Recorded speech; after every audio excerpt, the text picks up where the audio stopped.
بسم اللہ الرحمن الرحیم۔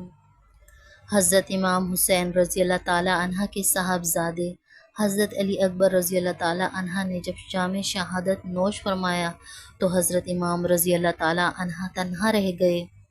صرف حضرت امام زین العابدین باقی رہ گئے یا حضرت علی اصغر، مگر امام زین العابدین بیمار تھے اور علی اصغر شیر خوار تھے، اس لیے حضرت امام نے اب خود میدان میں جانے کی تیاری فرمائی اور خیمے کے اندر تشریف لائے اور اہل بیت میں تشریف فرما ہو کر فرمایا، مصیبت اور بلا کے موقع پر صبر اور شکر کرنا تمہارے واسطے بہتر ہے۔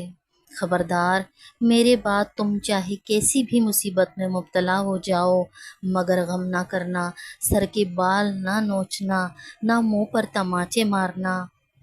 حضرت امام حسین رضی اللہ تعالیٰ عنہ کا آخری وعظ مبارک یہ تھا کہ مصیبت اور بلا کے وقت صبر و شکر کرنا شریعت کا حکم ہے، اور صبر و شکر کا دامن ہاتھ سے چھوڑ دینا اچھی بات نہیں۔ اس لیے آج بھی ہر مسلمان کو حضرت امام رضی اللہ تعالیٰ عنہ کا یہ آخری وعظ مبارک ہر وقت پیش نظر رکھنا چاہیے، اور حضرت امام رضی اللہ تعالیٰ عنہ کے ارشاد کے خلاف کوئی حرکت نہ کرنا چاہیے۔ اور یہ بھی معلوم ہوا کہ حضرت امام رضی اللہ تعالیٰ عنہ نے اللہ کی محبت پر اپنے چھوٹے بڑے بچوں کی محبت بھی قربان کر ڈالی۔ خیمے میں یہ حضرت امام حسین رضی اللہ تعالیٰ عنہ کا آخری بیان تھا۔ ان کے طفل شیر خوار حضرت علی اصغر پیاس سے بے چین ہو رہے تھے۔ 6 مہینے کی عمر شریف میں یہ مصیبت کے 3 دن سے بھوکے اور پیاسے تھے، زبان منہ کے باہر نکل پڑتی تھی، مچھلی کی طرح تڑپ رہے تھے۔ حضرت امام نے فرمایا، علی اصغر کو میرے پاس لاؤ۔ حضرت زینب لے کر آئیں۔ آپ نے علی اصغر کو گود میں لیا اور میدان میں ظالموں کے سامنے لا کر فرمایا، اے قوم، تمہارے نزدیک اگر میں مجرم ہوں تو میں ہوں، مگر یہ میرا ننھا بچہ تو بے گناہ ہے۔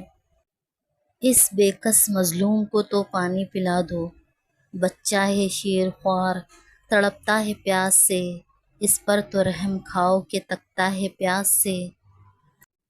اے قوم، آج جو میرے اس ننھے مسافر کو پانی پلائے گا، میرا وعدہ ہے کہ میں اسے حوض کوثر پر سیراب کر دوں گا۔ حضرت امام حسین رضی اللہ تعالیٰ عنہ کی یہ دردناک تقریر سن کر بھی ان ظالموں کا دل نہ پسیجا، اور ایک ظالم حرمل ابن کاہل نے ایک ایسا تیر مارا جو حضرت امام کے بغل سے نکل گیا۔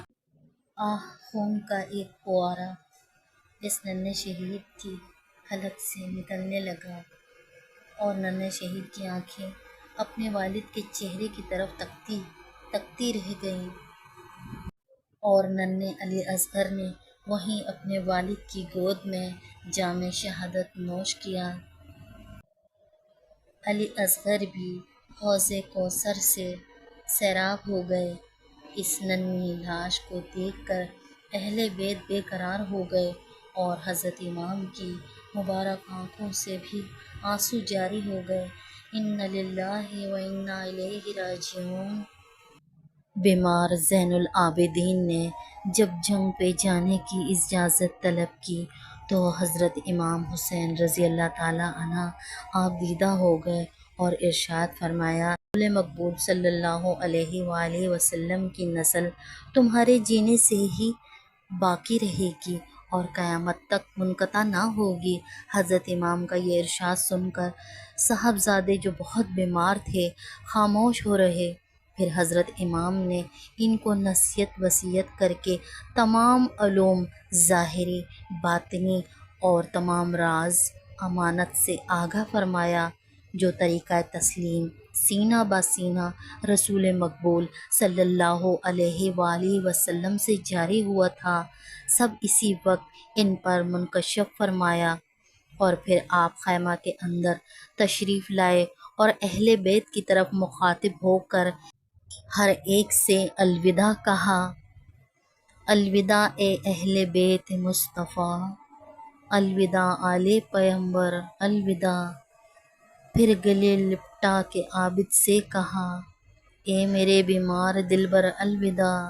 زینب و کلثوم سے یہ پھر کہا، اب ہے تم سے بھی برادر الوداع۔ بولے پھر والی سکینہ سے حسین، اے میری مظلوم دختر الوداع۔